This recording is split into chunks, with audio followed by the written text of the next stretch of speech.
Coming up on Kochie's Business Builders, we fix cash flow troubles in a dog lover's paradise, drop in on Australia's biggest fireworks business, and get tips from the top of Temple & Webster.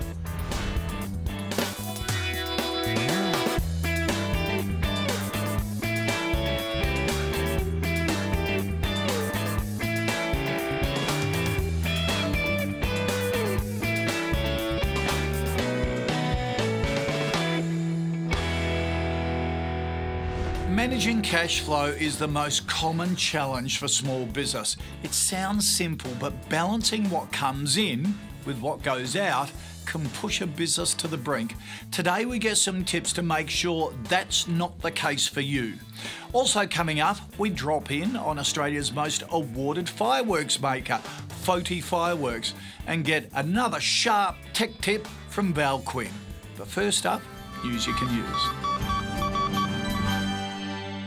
The latest snapshot from the Bureau of Stats shows that while small business numbers are going up, they're still slacking when it comes to online.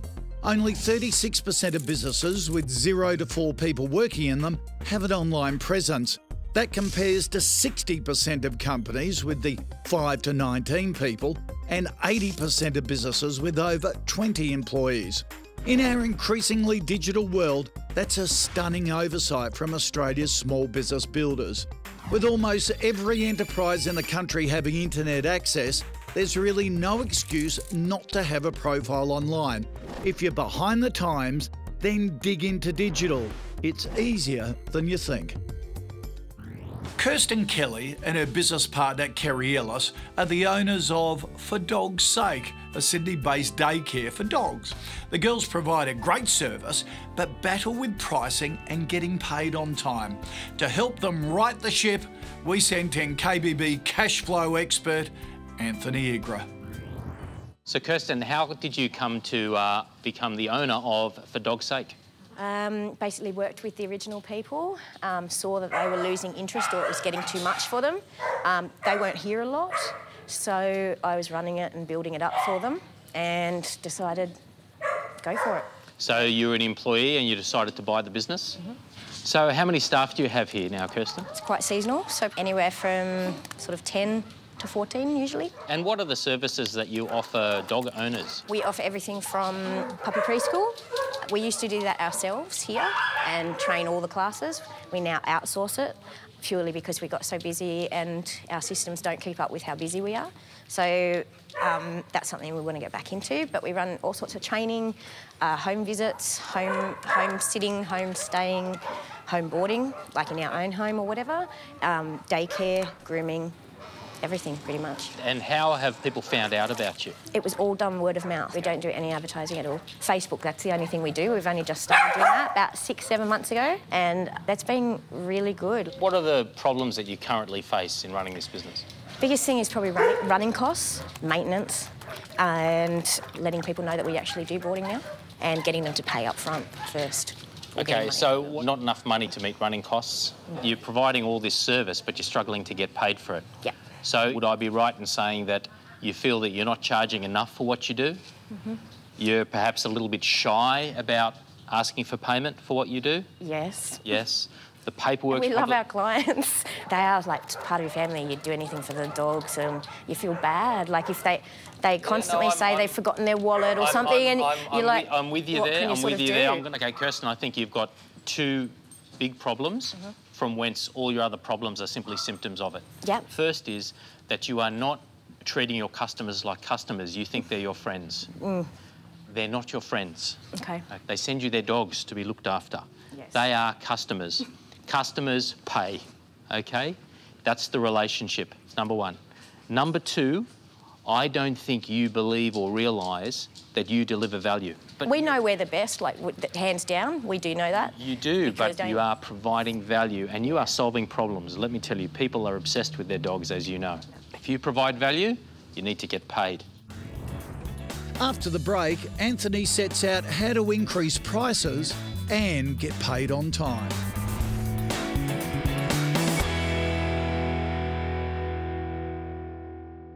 This is brought to you by Microsoft. Your small business is now anywhere you are. Hi, I'm Alex from Microsoft Australia. Looking at how technology helps small businesses grow efficiently, I'll talk about two key areas: cost efficiency and technology as a growth enabler. Cost efficiency is critical, so make sure you know what technology you own and make sure you're using it. Get the right apps on your phone and tablet as well as the desktop, so you can stay connected even when out of the office. And use online learning tools and share great features and technology learnings with co-workers. And SMBs are increasingly looking to cloud technologies to provide flexibility and help respond to change. So what is cloud? Basically, cloud is about quickly adapting IT to business needs. For example, adding new applications or file storage as needed, without purchasing and managing new servers, and knowing everything is managed, protected, and up to date. And it doesn't have to be all or nothing. Choose the path to suit your business, whether on-site, in the cloud, or both. Does your business need a technology makeover? Apply today at microsoft.com.au/small business.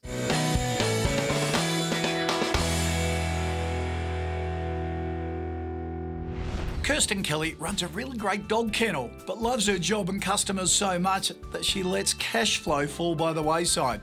Let's hear Anthony Igra's tips for charging what they're worth and getting paid on time. The next thing you have to do is set expectations about payment with your customers. So would we be better off charging in the mornings, for instance? Because quite often it's very hectic in the morning and we don't like to hold people up. But in the afternoon, they're like, yeah, just whatever, and go. Yeah, this brings me to my next point. Value is at its highest before you deliver your service. Yeah. It's at its lowest afterwards. 2 hours after they've brought their dog home, what you've done for that dog during the day will not have any value perception in your customer's mind. You are chasing money at the very point in which your service is worth the least. Yeah. So how do we solve that problem? Because we could reverse it. You could, and here's how you're going to do it. You are going to re-engineer when you ask for money, and you are going to align the payment points with the value points. So when high-powered executive runs in the morning with the dog and is in a real rush, what is the perceived value of your service? High or low? High. Very, very high. At what point are you going to hit them up for money? Right then. Right there. You don't take the dog until they pay. Okay. Now, if you set that expectation and change that and communicate with your customers, there will be no problem with that, I absolutely promise you. Okay. Okay? If their dog damages something or damages another dog? I would handle that in the same way that a hotel does.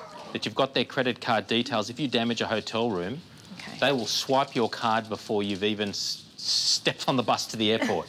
Okay? Okay. So how do I get started on payments and that sort of thing? Okay, look. You know I hate asking for money. I think you need to do two things. The first is you need to bring a commercial manager into the business, either on staff or outsourced. Maybe outsourced first and see how it goes. Yep. Someone who can get proper processes and systems in place. The second thing I think you need is certainly a credit card-based automated payment system. There are plenty of products out there. Banks run them. There are some private companies who offer them on a subscription basis, and you can simply set up a credit card in there on a recurring charge, and that would look after all your boarding, certainly regular customers, and you could do the one-off processes for the single day care. Okay. And once you've got that going, you'll be away, I'm sure. Excellent. Okay. Thank you. Some great tips there from Anthony. To get paid on time, you need to set expectations about payments and ask for money when your service is worth the most to your customer. For a service business, that's before you've completed the service. It's all about aligning the payment point with the highest value point. Well, now it's time for Lessons from Legends. This week, it's Temple & Webster co-founder Adam McWhinney.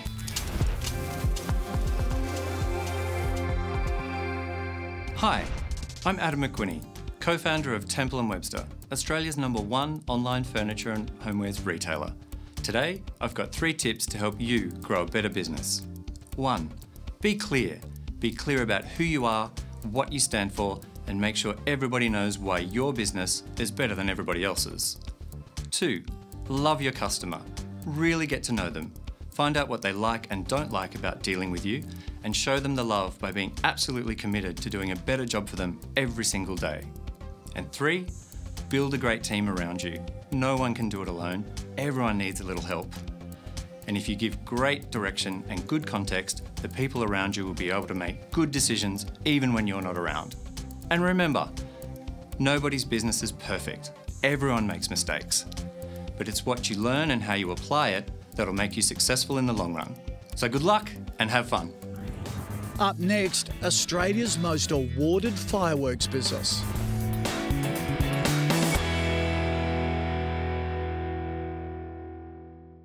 This tip is brought to you by Renault, driving small business. Often small businesses overlook the opportunity to run their own fleet. Small businesses too can access some manufacturers' corporate and fleet sales programs. This provides improved buying power and additional benefits such as special ABN pricing and tailored finance solutions. Operating your own fleet may also provide other indirect benefits such as valuating your employees' package, ensuring strong and consistent brand representation and operating efficiencies through good warranty cover and cap price servicing. Likewise, don't underestimate the significant savings achievable from high fuel efficiency vehicles. A reduction in just 2 litres per 100 kilometres for vehicles doing 25,000 kilometres per annum could save approximately $2,400 per vehicle per annum in fuel expenses. Also, consider where an employee's role could better utilise a light commercial vehicle, like a small van, rather than a passenger vehicle. This is worth exploring as a means to reduce FBT exposure.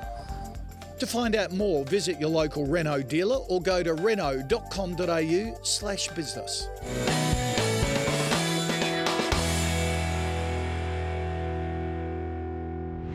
Foti Fireworks is behind some of the most watched celebrations in the world, from the Sydney Olympic ceremony to New Year's Eve on the Sydney Harbour Bridge.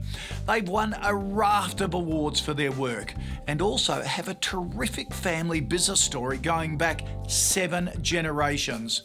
To tap into that wealth of business experience, Alex Brophy caught up with brothers Tino and Fortunato Foti. So Australia's biggest and most awarded fireworks business. How'd you get started, guys? It's a family tradition, started in Italy in 1793, and 7 generations later we're in Australia in 2014. It's formed part of our life for a couple of centuries now, really. And I've been doing it now for 30-odd years. Well, they say it's in your blood, and we've continued the tradition, and hopefully it'll continue for generations to come. So guys, your grandfather was obviously a key player in the business, but he passed away in 2001. How do you move on after losing such an integral part? He passed a lot of his knowledge on to my dad and my uncle and Forge, who started in the business many years earlier than I did on a full-time basis. And, that information got passed on and it just kept on going, which is, the way family businesses and traditions do keep going. It is a large family and everyone has their roles within the business, and we are a manufacturer of fireworks as well as a displayer of fireworks. I suppose it was just a transition from one generation into the next. What you do is obviously globally recognised. People all over the world watch your New Year's fireworks in particular. How do you leverage that to build the business and your brand? When you do an event like Sydney New Year's Eve, for example, it is of benefit to have that as your, as your money shot profile in your business. But, you're only as good as your last event, so you can't be complacent about those things. Hence why, apart from New Year's Eve, all those other events we do are just as important because they build the base for everything else that comes with it. With these big contracts, Fortunato, how do you make sure you can not only manufacture but also execute on them? You have to deliver. You have to deliver what you've set on your creative. It's not just a matter of doing the fireworks, it's the whole project management of the job. Our biggest thing is always to be able to deliver what we say we're going to deliver. Now, manufacturing's facing a bit of a tough time in Australia. You've got manufacturing operations both here and in China. How has that process evolved? Part of the process in Australia now with manufacturing is becoming increasingly difficult to be cost competitive, given that, more raw materials and components and things like that. And we took the decision probably in the early 90s to venture into China and take up joint venture opportunities to make fireworks over there and ship them out to Australia. And it's worked really well for us. Were there many teething problems at the start? My father's been going there since, pretty much since the 90s, but his first trip to China was in the early 70s. So, it's been a process that's, it's been over 30 years. There's always problems, but you just got to overcome them and work your way through it. As the creative director, How do you maintain that innovation and market leadership? Just do it the way you want to do it, because if it's been working for you for 15, 20 years, it's obviously been something that's been done right. So we just maintain that flow and maintain that progression. So 7 generations into a really successful family business. You've obviously got a wealth of knowledge to tap into. What are your tips for other small business owners? Look, I think once you first start, you have to work hard to formulate a solid base that the business can grow. Tino, anything to add? You just got to get your hands dirty. Even with us, we've got a crew of 50, but we get in there and do the work as well. It's a terrific family business story. Thanks a lot for your time. No worries, Thank you. It's a classic case of a business built on hard work and focusing on a core product. As Tino and Fortunato said there, they're only as good as their last event, so you can't afford to be complacent. Put simply, hard work, maintain momentum, and deliver what you say you're going to do. The result is a rock-solid business recognised around the world. Great stuff. Coming up, Val Quinn's got email marketing tips, and I'll be back with Ask Kochie.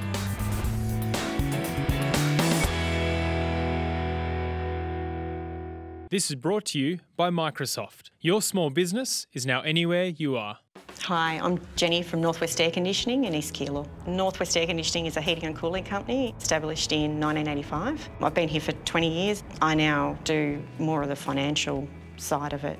Our major customers are residential customers. We also do some shops, some schools, but generally it is the everyday people. Our customer service is one of our major positive aspects of the company, and also the fact that we have been around for so long. We're reliable. People tend to come back to us. 6 months ago, our computer system was pretty slow.